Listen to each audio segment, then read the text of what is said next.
मुच्यते पूर्णस्य पूर्णमादाय पूर्णमेवावशिष्यते।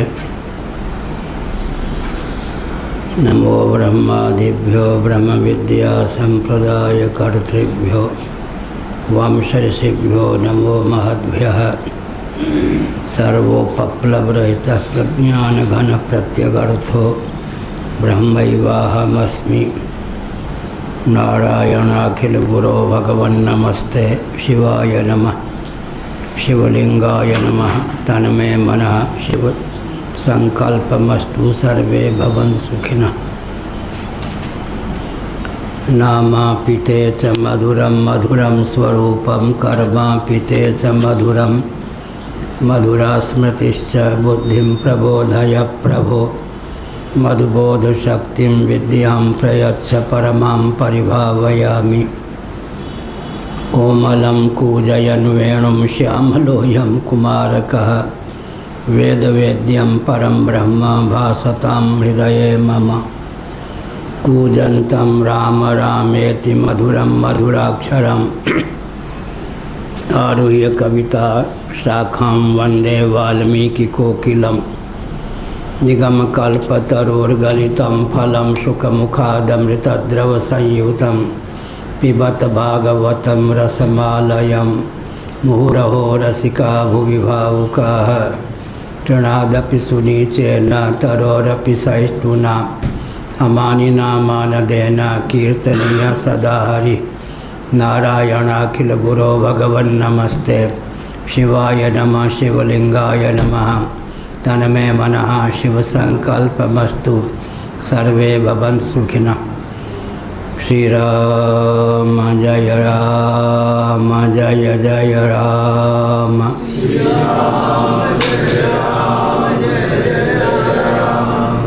धर्म की अधर्म का प्राणियों में विश्व का गौ माता की गोहत्या भारत सर्वभूत हृदय धर्म सम्राट श्री स्वामी करपात्री जी महाराज की।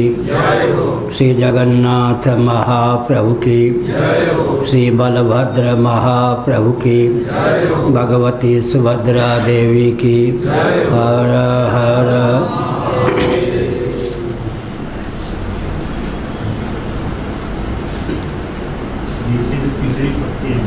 हाँ, कौन बोल रहा है? ब्रह्मसूत्र 2.1.18 भामती 591 पृष्ठ।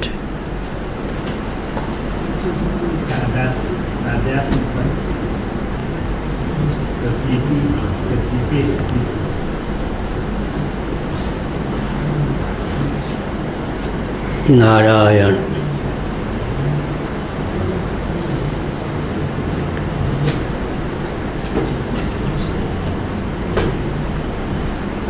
संबंधावगमो हि संबंध कल्पना बीजम न तादात्म्यावगमन गमः तस्य नानात्वैकाश्रय संबंध विरोधातिथि वृत्ति विकल्पेन अवयवातिरिक्त मवयविनं दूषयति कथंच कार्यम इति।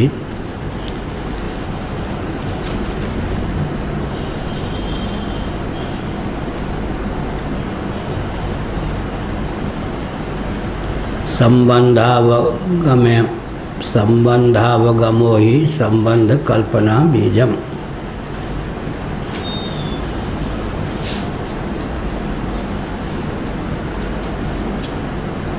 संबंध का अवगम संबंध कल्पना का बीज सिद्ध है।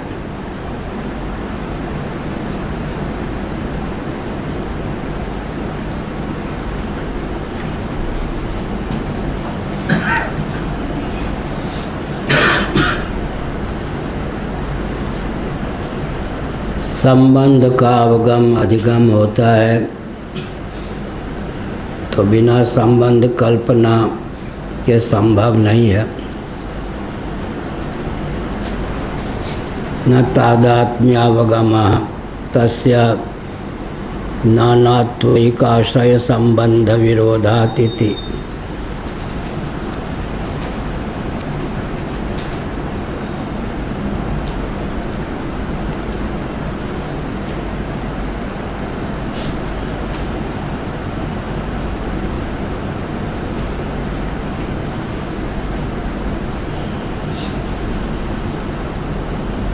तादात्म्य संबंध मानते हैं कारण कार्य का वेदांती। तादात्म्य की प्रतीति संबंध की साधिका नियामिका नहीं है, बल्कि पदार्थों में जो विविधता है, नानात्व है,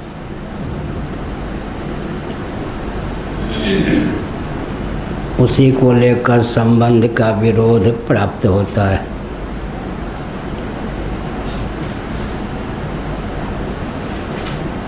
तादात्म्यपन्न जो पदार्थ होते हैं वो नाना नहीं होते, विविध नहीं होते हैं, उनका एकत्व सिद्ध है। संबंध द्विष्ट होता है, एक पदार्थ में संबंध नहीं होता। जैसे कि दो उंगलियां हों तो उनमें संबंध सध सकता है। संबद्ध पदार्थ दो के बिना संबंध की सिद्धि संभव नहीं है, यह अभिप्राय है।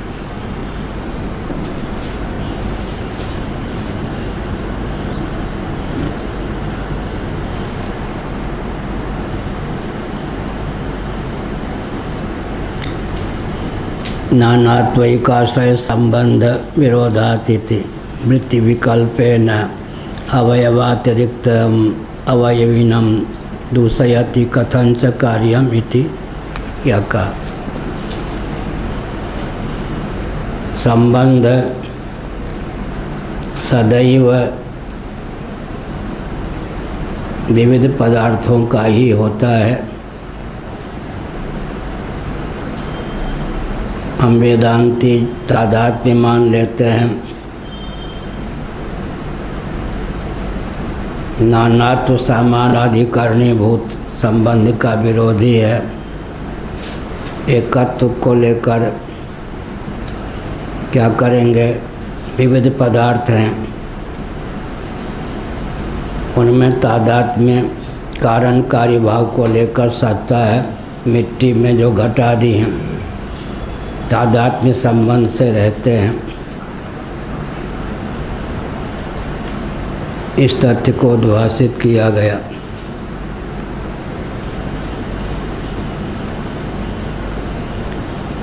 वृत्ति विकल्पेन अवयवातिरिक्तम् अवयविनं दूषयति कथं च कार्यम् इति।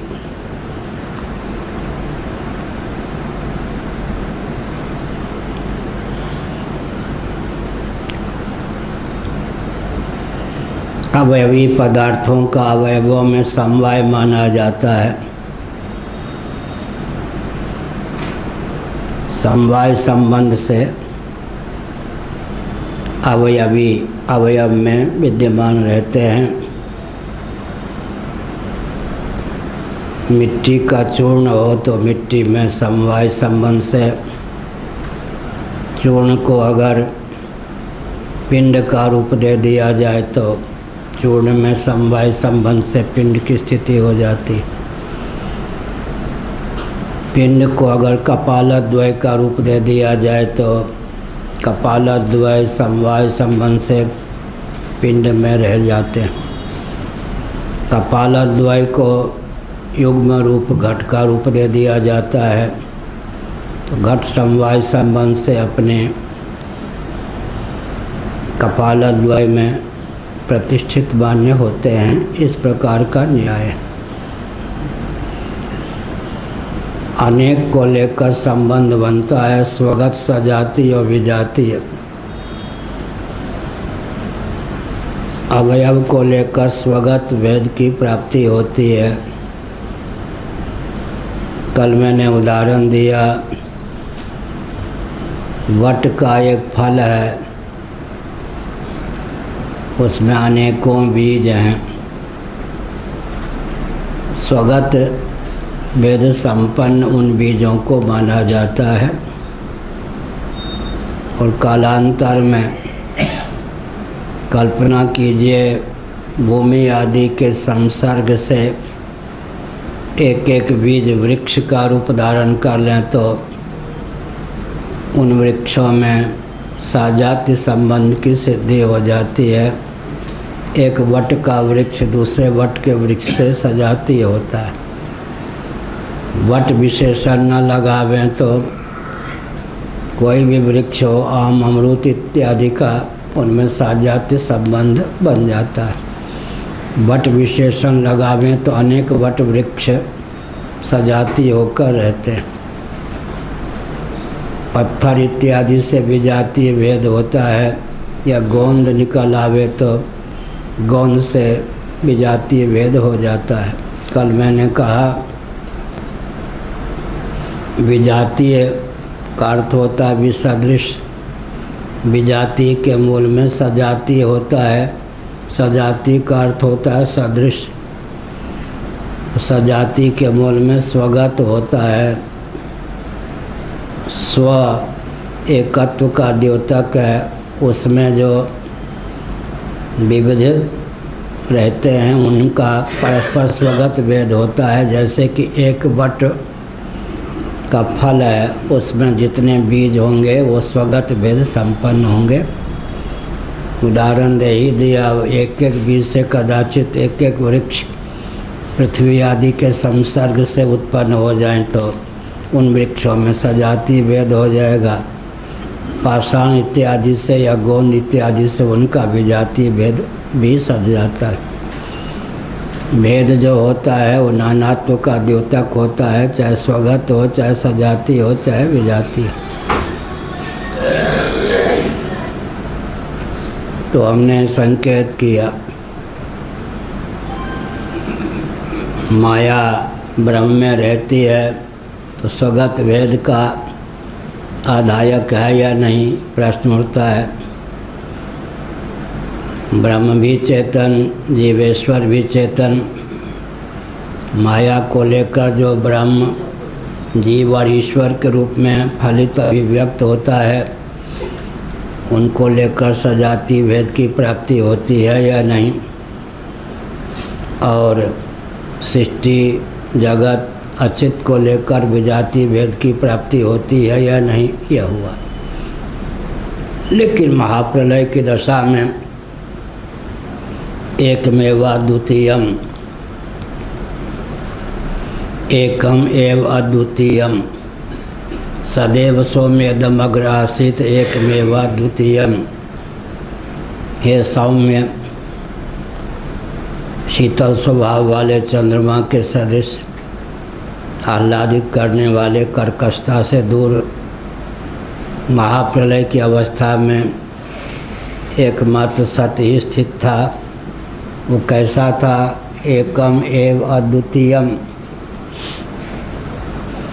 अद्वितीयम का तो स्पष्ट ही अर्थ है विजातीय भेद से शून्य था, विसदृश कोई नहीं था।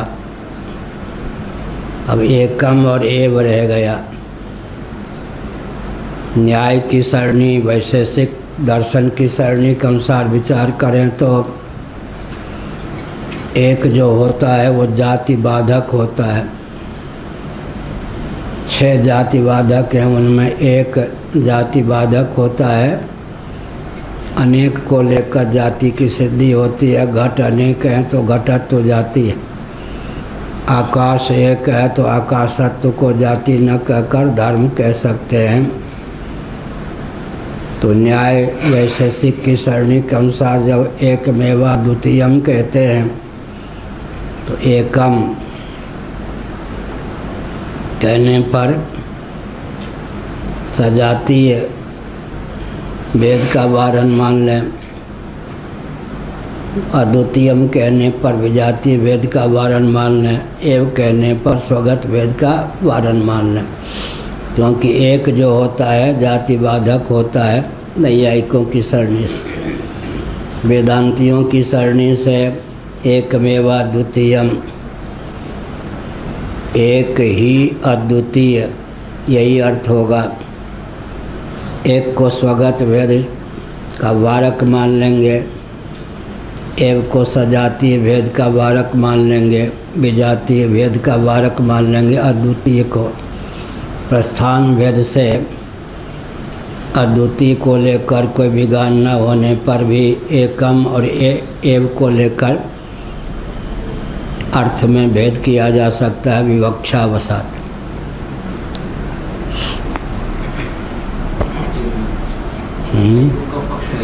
क्या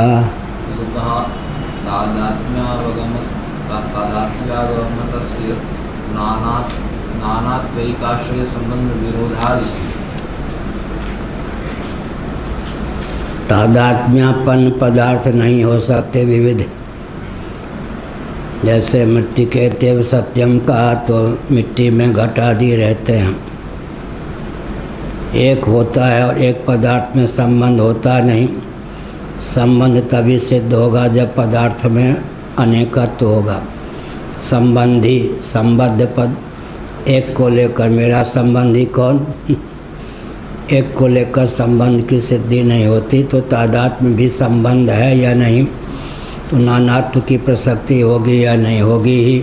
नैयायिक वैशेषिक आदि मानेंगे, लेकिन मृत्यु के तेव सत्यम की दृष्टि से विचार करें तो उपादान में उपादेय तादात्म्य होकर सन्निहित रहता है। कारक व्यापार के द्वारा पृथक से अर्थक क्रियाकारिता की निष्पत्ति के लिए फिर कारण ही कार्य के रूप में उल्लसित हो जाता है। उपादान को लेकर एकत्व होता है, कार्य को लेकर नानात्व होता है। वो जो नानात्व होता है अर्थक क्रियाकारिता में भेद होने पर भी तात्विक उनमें भेद नहीं होता, क्योंकि उपादान की अनुगति उपादेय में होती है। उपादान को सूक्ष्म बुद्धि के द्वारा काढ़ लेने पर कुछ बचता ही नहीं। मृत्यु कहते हुए सत्यम, तो वैशेषिक का प्रस्थान में नानात्व की सिद्धि हो जाएगी। उपादान उपादेय भाव को लेकर वेदांत प्रस्थान में नानात्व की सिद्धि नहीं होगी। चकल्लस है, कुछ चकल्लस कौन बोलते थे कोई? उन्होंने कहा कि तादात्म्यापत्ति होगी, अगर तादात्म्य को लेकर के फिर उसमें नानात्व सिद्ध नहीं होगा, ये वैशेषिकों का पक्ष है। हाँ, तो तादात्म्य संबंध से रहते हैं या कैसे रहते हैं? सत्कार्यवाद असत्कार्यवाद को लेकर है। कारण सत है, लेकिन कारण में कार्य अविद्यमान रहता है, असत कार्यवाद हुआ, तभी कारक व्यापार की दाल गलती है। तो नैयायिक जो हैं अर्धवैनाशिक, वैशेषिकों को अर्धवैनाशिक कहते हैं। बौद्धों के यहाँ कारण ही चौपट, असत कारणवादी। ये हैं असत कार्यवादी। सांख्यवादी हैं सत कार्यवादी। वेदांती हैं अनिर्वचनीय ख्यातिवादी। लेकिन आरंभ में वेदांती भी सत्कार्यवादी होकर ही अपना पक्ष रखते हैं। यह हुआ। इसका अर्थ क्या हुआ? कल हमने बताया घट का भाव मिट्टी में भी है, पानी में भी है। दही का भाव तो पानी में भी है और दूध में भी है। लेकिन जिसको दही चाहिए वो पानी का वर्ण न करके दूध का चयन ही क्यों करता है? चयनकर्ता को इसका ज्ञान होता है कि दूध में दही सन्निहित है। कारक व्यापार के द्वारा अमुक ढंग से हम दूध को दही के रूप में परिणत कर सकते हैं, इसलिए वह पानी का वर्ण न करके दूध का वर्ण करता है। दही का भाव पानी में भी है, दुग्ध में भी है, लेकिन दुग्ध का ही वर्ण दही चाहने वाला क्यों करता है, पानी का वर्ण क्यों नहीं करता? तो कार्योत्पत्ति के पूर्व भी कार्य कारण में तादात्म्य संबंध से विद्यमान रहता है, एकीभूत होकर विद्यमान रहता है। पृथक से उसकी अर्थक क्रियाकारिता सिद्ध नहीं होती। पृथक से उसकी अर्थक क्रियाकारिता अर्थात उपयोगिता सिद्ध हो, इस भावना से भावित होकर जो मर्मज्ञ मनीषी होता है, कारक व्यापार का उपयोग करके कार्य को कारण से पृथक अभिव्यक्त कर देता है, तब नाम रूप भी की पृथकता हो जाती है। तत्वता एकत्व होने पर भी अर्थक क्रियाकारिता में विभेद हो जाता है। इस पढ़ाते समय मुंह में पानी आ जाता, रसगुल्ला पाते समय नहीं आएगा। शब्द का उच्चारण करने में, दर्शन शास्त्र पढ़ने पढ़ाने में हमारे मुंह में खूब लाभ आ जाता है। ये तुलसीदास जी ने क्या कहा? ही निर्गुण नयनन सगुण रसना नाम सुनाम मनो पुरट संपुट लसत तुलसी ललित ललाम दोहावली। बहुत बढ़िया। गोपियों ने कहा, उद्धव निर्गुण कौन देश को वासी? सूरदास जी ने, निर्गुण कौन देश को वासी? लेकिन तुलसीदास जी ने क्या कहा? ही निर्गुण। निर्गुण को कितना भी धक्का मारो वो भगने वाला नहीं, उसको उचित स्थान देना चाहिए। तुलसीदास जी ने कहा ही निर्गुण, हृदय में निर्गुण विद्यमान रहे, उसको भगाने से भगेगा नहीं।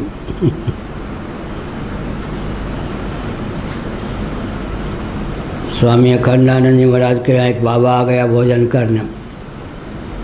अनुभवानंद या कौन थे, उठाने लगे, किसने तुमको बुलाया?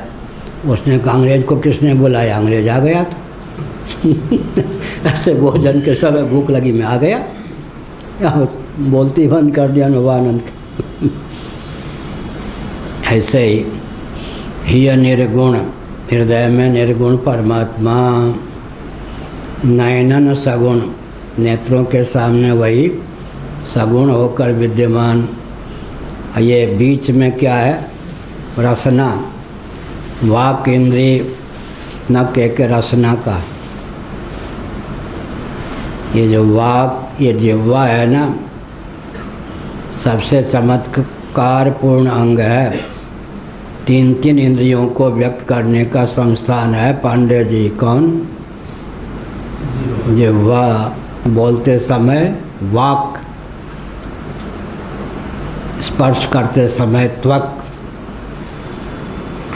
और रस का आस्वादन करते समय रसन, रसनेन्द्रिय, त्वगिंद्रिय, दो ज्ञानेन्द्रिय, और बोलते समय वाक, दो ज्ञानेन्द्रिय एक कर्मेंद्रिय को व्यक्त करने की चमत्कृति इसमें।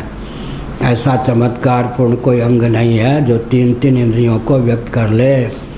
दो ज्ञानेन्द्रिय एक कर्मेंद्रिय। हमारे पूज्य गुरुदेव कहते थे कि कोई बाबा गया भिक्षा मांगने, माता जी भूख लगी है, 2 रोटी। घर की मलकिन आई, 4 रोटी लेकर, बल्लो बाबा। अरे मेरे बाप की लुगाई डंडा लेके आई पीटने। बाप की लुगाई कहोगे तो डंडा मिलेगा, और माँ कहोगे तो रोटी मिलेगी। माँ भूख लगी है, वात्सल्य रस होगा। माँ का अर्थ अगर विचित्र ढंग से कर दिया, बाप की लोग आई तो डंडा लेके मारने आएगी। इसीलिए शब्द भी ये जो है वाक, पिटवा भी दे पुजवा भी दे। तो एक एक नहीं, 3 इंद्रियों को व्यक्त करने का संस्थान है। बोलते समय वाक, स्पर्श करते समय रसन, त्वक, और आस्वादन करते समय षड्रस, रसनेन्द्रिय। इसी प्रकार से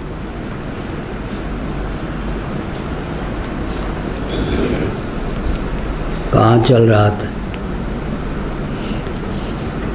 ये? 591 में तादात्म्य। तादात्म्य माने एकीभूत होकर स्थित। तो मैंने ये कहा कि असत कार्यवादी, असत कारणवादी न होकर के भी वैशेषिक असत कार्यवादी होते हैं। कार्योत्पत्ति के पूर्व कारण में कार्य का भाव रहता है। कारक व्यापार के द्वारा अभूतपूर्व कार्य की उत्पत्ति होती है। लेकिन सांख्यों के यहाँ सत्कार्यवाद प्रसक्त है। वेदांती भी प्रारंभ में स्वयं को सत्कार्यवादी मानकर ही काम चलाते हैं।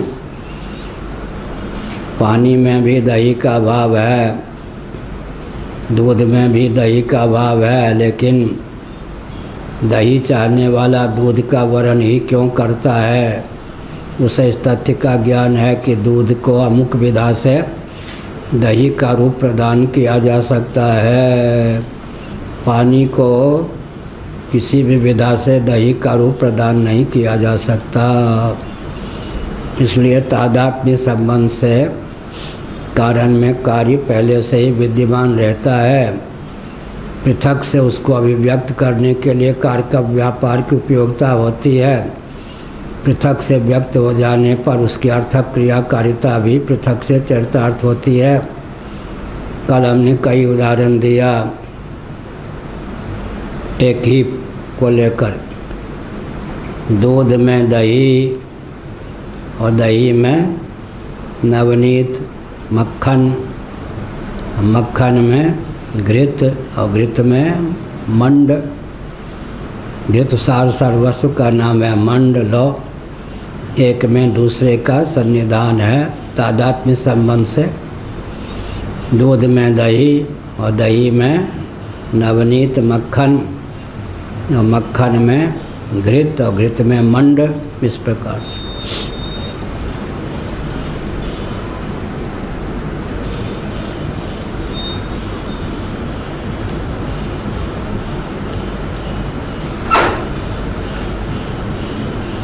संबंधावगमो ही संबंध कल्पना बीजम।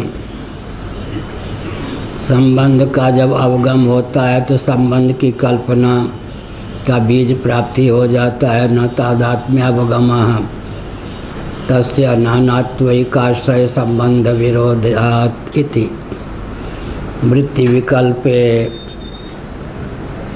नावयवातिरिक्तमवयविनं दूषयति कथं च कार्यमिति समस्तीय कहा। जिस अवयवी पदार्थ का अवयवों में समवाय माना गया, अवयव में समवाय, वह अवयवी प्रत्येक अवयव में रहता है अथवा अनेक अवयवों में। इस प्रकार उसकी स्थिति वृत्ति को लेकर विकल्प प्राप्त होता है। अवयवी का निराश किया जाता है। कथम च कार्यम अवयविद्रव्यम। समस्त अवयवों में रहने वाले जो वृक्षादि हैं, अवयवी की उपलब्धि नहीं होती, यह कहा।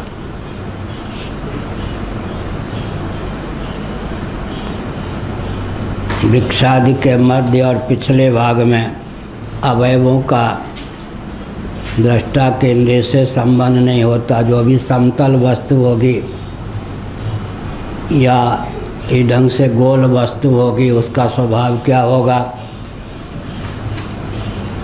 या ये लोटा है, हथेली है, या कलम है, लेखनी है। एक कालावच्छेदन समस्त लोटे का दर्शन नहीं हो सकता। यहाँ से देखेंगे तो सामने वाला, ऊपर से देखेंगे ऊपर वाला। अब कोई ऐसा घड़ा हो, आधा फूटा हुआ हो, ऐसा हो, तो एकाएक निश्चय भी नहीं हो सकता कि घट फूटा हुआ है, क्योंकि समतल वस्तु है या गोल है, जो सावयव वस्तु है, उसकी एक विलक्षणता होती है। एक कालावच्छेदन समग्र वस्तु का ग्रहण नहीं होता। जैसे कि लोटे का, ये लेखनी है इसका, ऐसे घट इत्यादि का यह कहा। ऐसे वृक्षादि, ऊपर का नाम वृक्ष है, नीचे का नाम वृक्ष है, मध्य का नाम वृक्ष है, क्या कहेंगे, सर्वत्र पूरा जो वृक्ष है उसी को आम्र वृक्ष या वृक्ष कहेंगे, अमरूद का वृक्ष या हुआ। अवयवी, अवयव का लेख किस क्या संज्ञा है, मध्य का नाम वृक्ष या ऊपर का नाम वृक्ष या दो भाग का नाम वृक्ष, समष्टि का नाम वृक्ष हो जाता है। अवयवों का जब दृष्टा से के इंद्रियों से संबद्ध नहीं होता संबंध, तो उसका दर्शन ही नहीं हो सकता है। इसलिए सम्मुख पदार्थ का अवगम होता है, यह दर्शन की विधा है।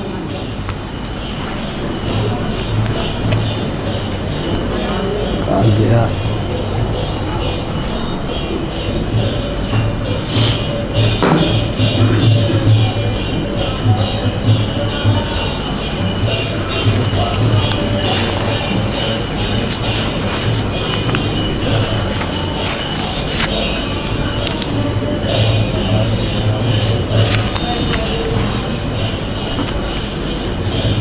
समस्त उत प्रत्यवयम यदि तावत् समस्तेषु वर्तेत ततो अवयविनु अवयव्यनुपलब्धि प्रसज्येत। समस्त अवयव सन्निकर्षस्य अशक्यत्वात्, वही कहा। समस्त अवयवों में अगर अवयवी रहता है, उसका ग्रहण कतिपय कुछ अवयव में ही कैसे होगा, इस प्रकार से कहा।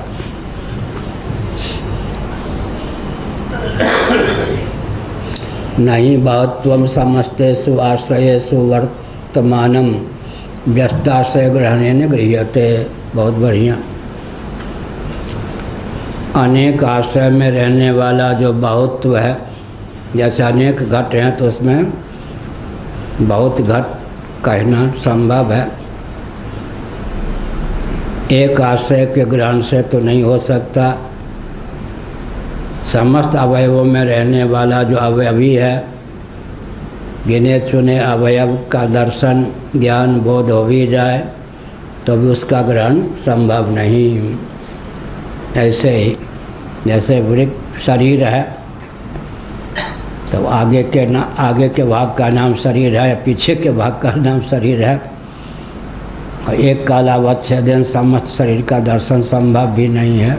यही एक कहानी है विचित्र। चश्मा का खोल है, यूँ करेंगे तो ये नहीं, यूँ करेंगे तो एक नहीं, फिर यूँ किया यूँ किया यूँ किया, ऊपर किया नीचे किया, तो अब समस्त खोल का दर्शन हो सकता है। एक कालावच्छेदन नहीं, जैसे ये है,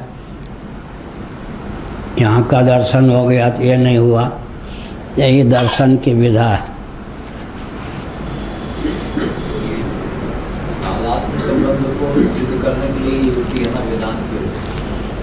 वेदांत का कहना है कि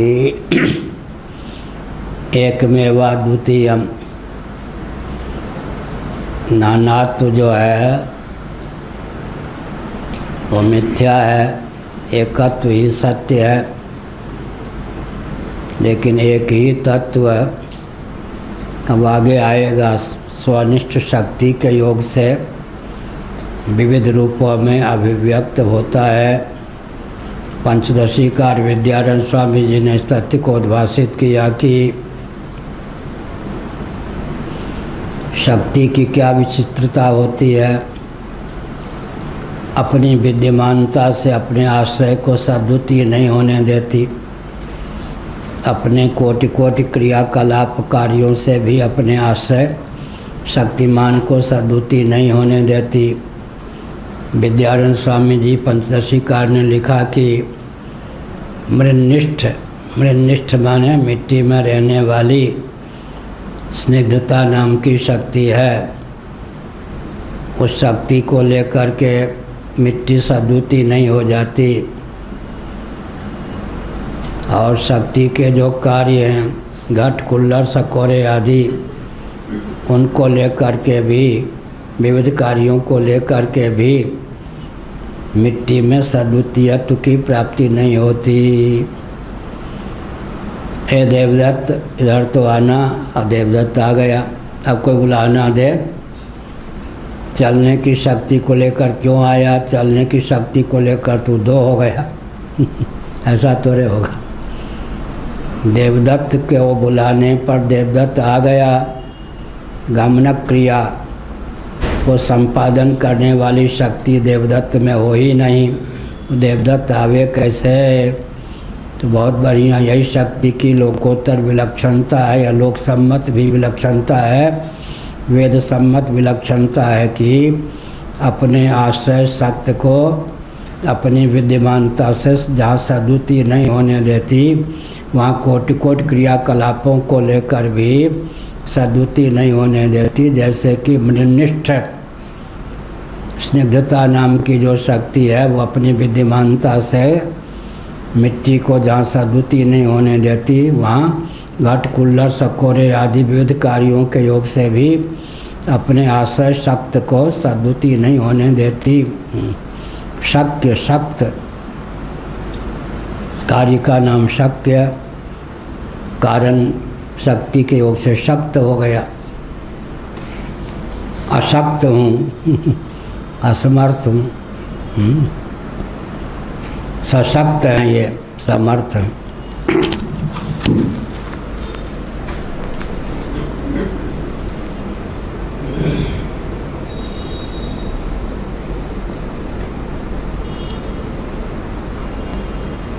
नहीं बहुत्वं समस्ते स्वाश्रय सुवर्तमानम व्यस्ताश्रय ग्रहणेन गृह्यते। व्यस्त माने एक घटक इकाई, समस्त माने संपूर्ण।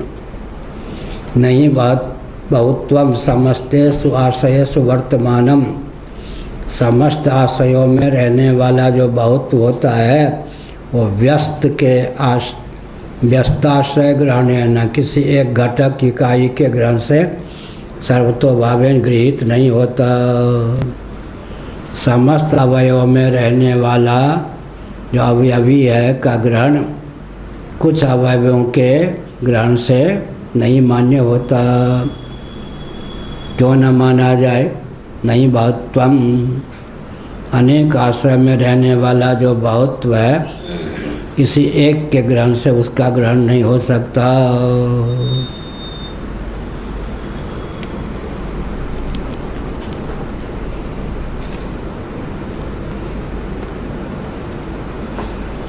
यथावयववशः समस्ते सुवर्तेत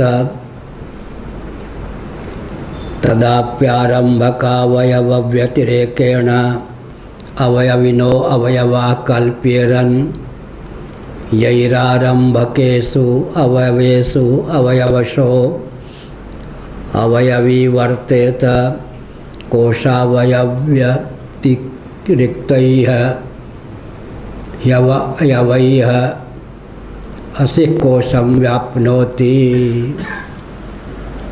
तलवार जैसे कोश में, म्यान में विद्यमान रहता है,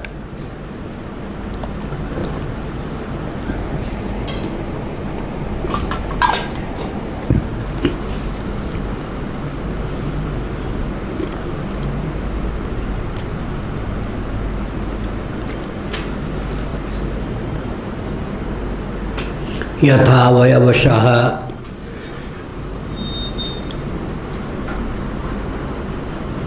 यहाँ पर भाष्य में पक्ष उठाया गया कि बहुत संख्या अखंड एक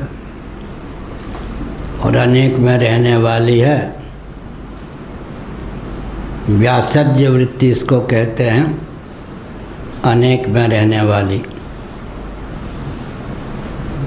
किसी एक आश्रय के ग्रहण से उसका ग्रहण कैसे होगा? तंतु आतान वितानात्मक जो तंतु होता है उसी का नाम, तंतुओं का समूह ही आतान वितानात्मक हो जाए तो उसका नाम पट होता है। और समस्त तंतुओं में जितने तंतुओं से पट का निर्माण हुआ है वो पट रहता है या किसी एक ही तंतु में, अमुक अमुक तंतु में, कतिपय तंतु में, यह सब प्रश्न है। अनेक आश्रय में रहने वाला बहुत्व है, उसका ग्रहण एक के ग्रहण से नहीं होगा। बहुत से घट हैं, एक घट का हमने ग्रहण भी कर लिया तो सर्व घटों का या बहुत से घटों का ग्रहण नहीं होगा। कहीं कहीं सर्व और बहु एकत्व का द्योतक होता है। सर्वम खल्विदम ब्रह्म में सर्व शब्द का प्रयोग है और बहुश्याम में बहु शब्द का प्रयोग है। तो बहु और सर्व एकार्थक हो गए या नहीं? एको अहम का अध्याहार हो गया। बहुश्याम मैं एक हूँ, बहुत हो जाऊँ, यहाँ बहुभवन सामर्थ्य संपन्न है।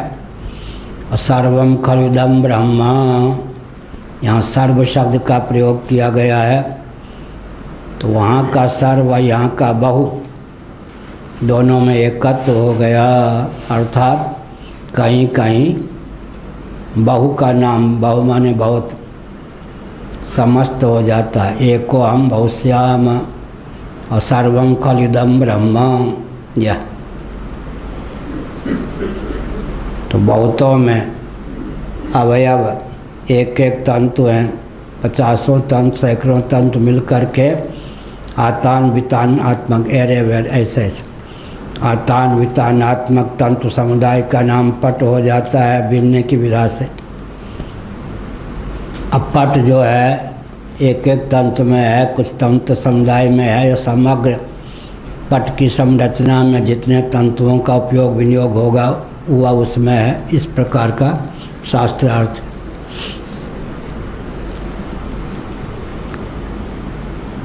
अनेक अवयवों में रहने वाले अवयवी का ग्रहण कतिपय अवयवों से संभव नहीं।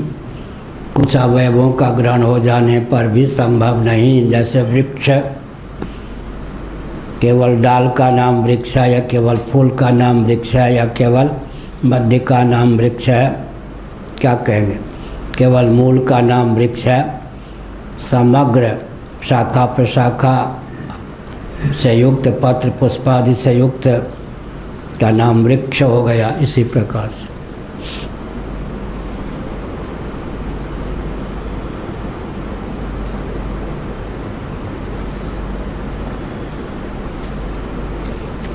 यथा अथावयवशा समस्ते सुवर्तेत तदाप्यारंभकावयव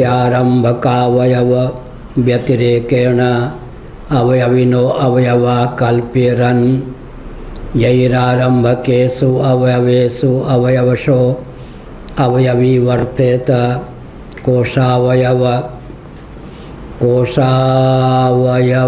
व्यतिरिक्तैः अवयवैः असि कोशं व्याप्नोति अनवस्था चैवं प्रसज्येत तेषु तेषु अवयवेषु वर्तयितुम् अन्येषाम् अवयवानां कल्पनीयत्वात्। यह कहा।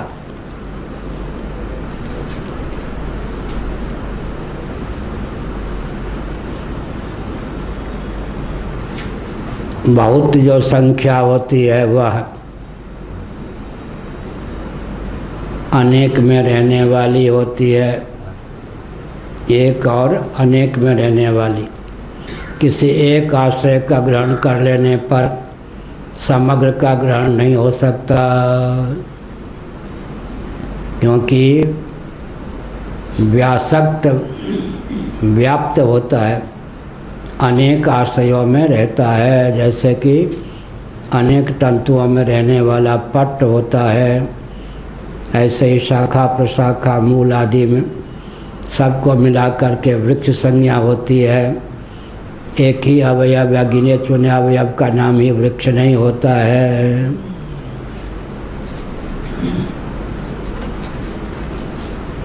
लेकिन यही कहा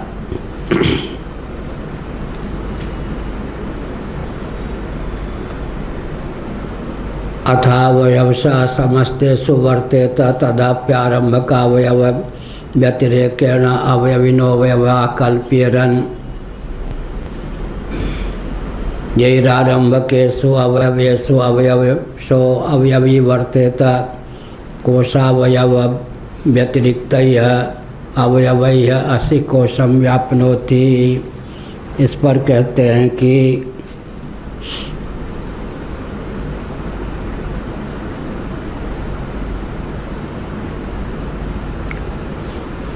जैसे म्यान में तलवार रखें तो उसमें छिपा हुआ है, म्यान का दर्शन हुआ तो तलवार का दर्शन नहीं हुआ, उसमें सन्निहित है। इसी प्रकार से एक के ग्रहण से सबका ग्रहण हो जाए, एक अंश के ग्रहण से ऐसा संभव नहीं होता है। अवयवी पदार्थ अखंड होता ही नहीं है, समस्त अवयवों में पूरा व्याप्त नहीं, अवयवसा रहता है। जैसे पट है, सामने तंत्र में कुछ भाग दिखाई पड़ेगा, उधर से नहीं दिखाई पड़ेगा। इस प्रकार से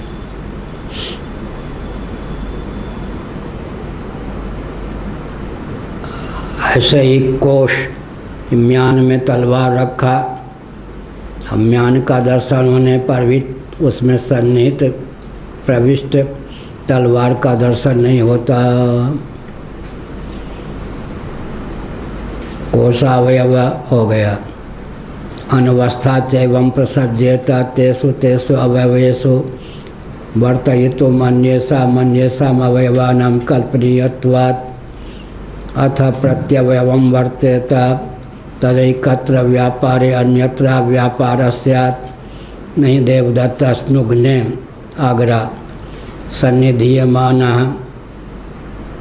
तद्दहरेव पाटलिपुत्रे पटना पी सन्निधीयते। युगपत काम भाष्य भांति चल रहा था। अच्छा, हम भाष्य पर चले गए। बोलता कोई नहीं है। अब कहाँ कौन सी पंक्ति है?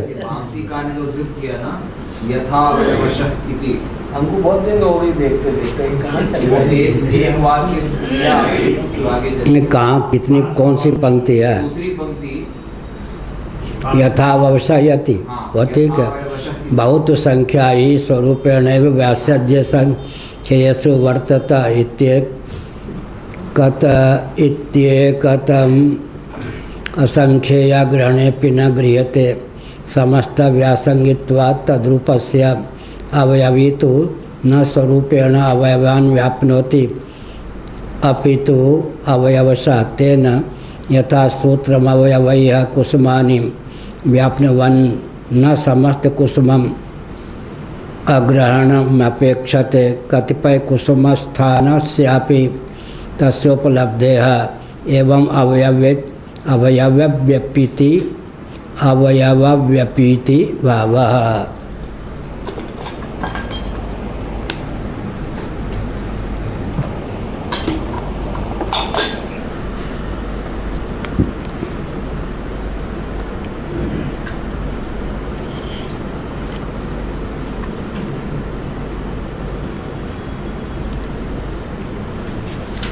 अब उसमें कहा कि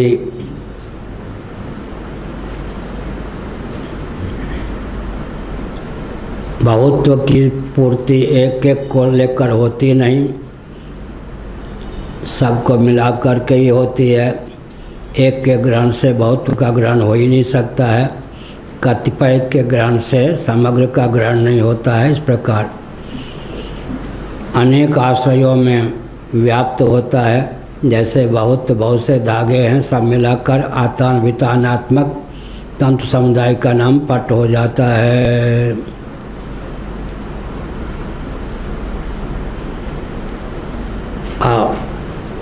पटादि का कुछ भाग सम्मुख तंतुओं में होगा, कुछ भाग मध्य में होगा, कुछ भाग व्यवहित तंतुओं में रहता है।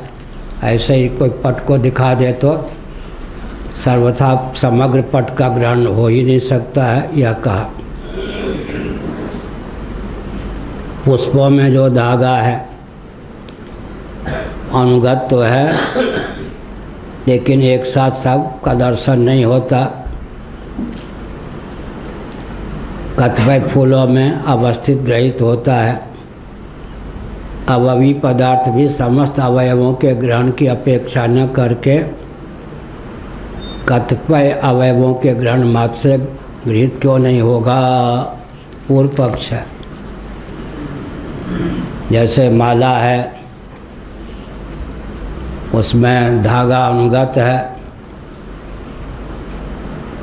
तो अब धागा जब अनुगत है तो केवल 2-4 फूल में ही तो नहीं, समग्र पुष्पों में जितने पुष्पों से माला का निर्माण हुआ है, ऐसे मिट्टी से घट का निर्माण हुआ, ताम्र पात्र का निर्माण ताम्र से हुआ। तब प्रश्न उठता है कि एक अंश के ग्रहण से सबका ग्रहण नहीं होता। एक कालावच्छेदेन समतल पदार्थ या सावयव पदार्थ या गोल पदार्थ जो होते हैं ग्रहित हो ही नहीं सकते हैं। इस प्रकार से समग्र ग्रहण या बहुत्व का ग्रहण होगा तो कैसे होगा? अब यहाँ का देवदत्त स्नुग्न वो फिर ऊपर चला गया। अवयवी तो न स्वरूपेण अवयवान व्यापनोति अपि तो अवयवस एक एक करके तेन यथा सूत्र अवयव कुसुमानि व्यापनुवन न समस्त कुसुमग्रहण अपेक्षते कतिपय कुसुमस्यान कुसुमस्थानस्यापि तस्योपलब्धे। 50 फूलों से बनी हुई माला है, उनमें अनुगत जो धागा है, कुछ पुष्पों के ग्रहण होने पर भी उसमें अनुगत धागे का ग्रहण हो जाता है। एवं अवयवी पीति भाव निराकरोति, यह सब पूर्व पक्ष। तदापि इति मूल में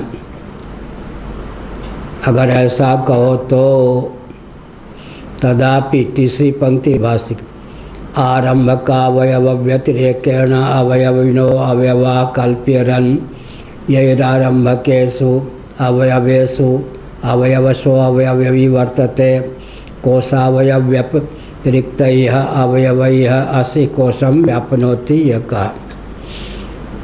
संकते गोत्वादिवत इति। अब गोत्व जाति का द्योतक है, एक एक पिंड का ग्रहण हुआ, यह गाय यह गाय यह गाय। समग्र गोवंश का दर्शन न होने पर भी गोत्व प्रत्येक गाय में है या नहीं, अनुगत है गोत्व। इसी प्रकार से जैसे जाति है न गोत्व, तो एक एक पिंड में सबके सब गोवंश का दर्शन एक कालावच्छेदन संभव ही नहीं है। भूत में बहुत गायें हो गई, भविष्य में होंगी, कुछ वर्तमान में भी सब जगह हैं, लेकिन गोत्व एक एक पिंड में अनुगत है या नहीं, घटत्व एक एक घट में अनुगत है या नहीं, इस प्रकार से। गुरुदेव, आजकल एक बहुत बड़ी बीमारी चली है जो गायों को लग जाती है।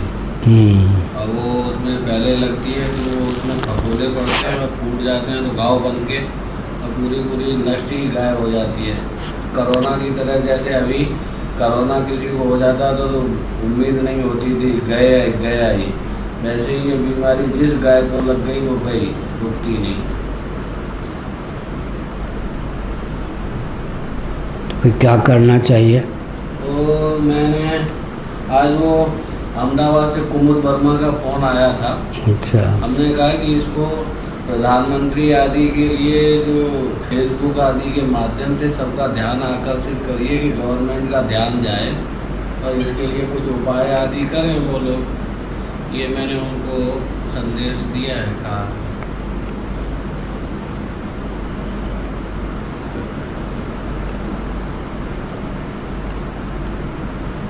वो गोबर गौमूत्र गाय है ना, बैल भी हुए तो मूत्र गोबर इनको मिलाकर के पानी मिलाकर उसमें कुछ मट्ठा काम से हो तो गाय को स्नान करा दें तो रोग फिर नहीं वापस। गाय के शरीर में जितने रोग होते हैं उनकी दवा भी उनके शरीर में ही होती है। ये ढंग से क्या। अब एक विचित्र बात है, हमारे लिए गौमूत्र पेय है, लेकिन जिस घास पुआल पर गाय मूत्र देती है उसको सब नहीं पाती, उसके लिए वो ग्राह्य नहीं। लेकिन गौमूत्र गोबर ले लें, मट्ठा ले लें, उन सबको मिला करके पानी मिला करके अगर गाय को स्नान करा दें तो जो रोग की बात है उसका निवारण हो जाएगा। क्योंकि गोवंश को जो भी रोग हो सकता है उसके निवारण की दवा उसी के शरीर में होती। या एक ने कहा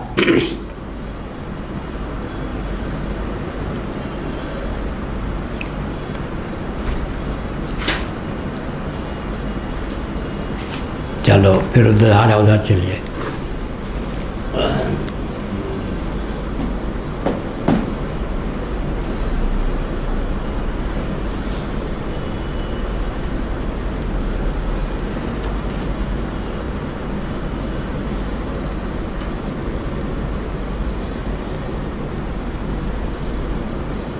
गोत्वादिवत, गोत्व जाति समस्त गौओं में रहती है, एक एक अवयव में माने या नहीं, परंतु एक एक गौ में भी गोत्व जाति तो है ही।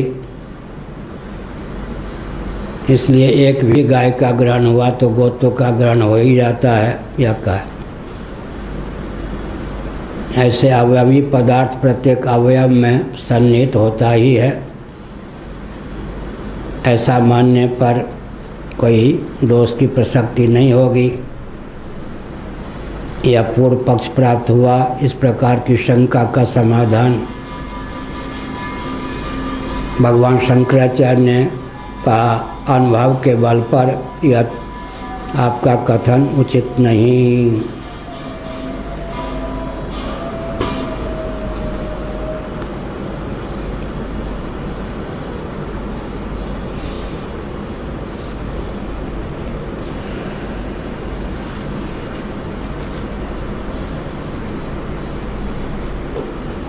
अतः प्रत्यवयवम वर्ते तदेकत्र व्यापार हो गया।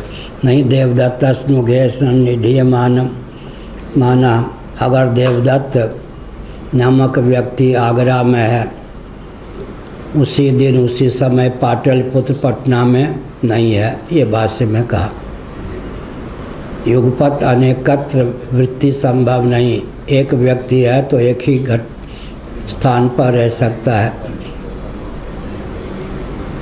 देवदत्त यज्ञदत्त में भेद है, लेकिन एक ही देवदत्त जिस समय पटना में रहेगा उस समय आगरा में नहीं, आगरा में रहेगा पटना में नहीं। यह गोत्वादिवत प्रत्येकम परिसमाप्तिर न दोषित चेत न तथा प्रतीत्यभावात्। सबका समाधान है कि भगवान शंकराचार्य की विशेषता है कि आप जो सिद्धांत निर्धारित करते हो वह प्रतीति के विरुद्ध तो नहीं है, प्रत्यक्ष के विरुद्ध तो नहीं है। सिद्धांत निर्धारण करते समय अनुभव को स्थान देना ही चाहिए।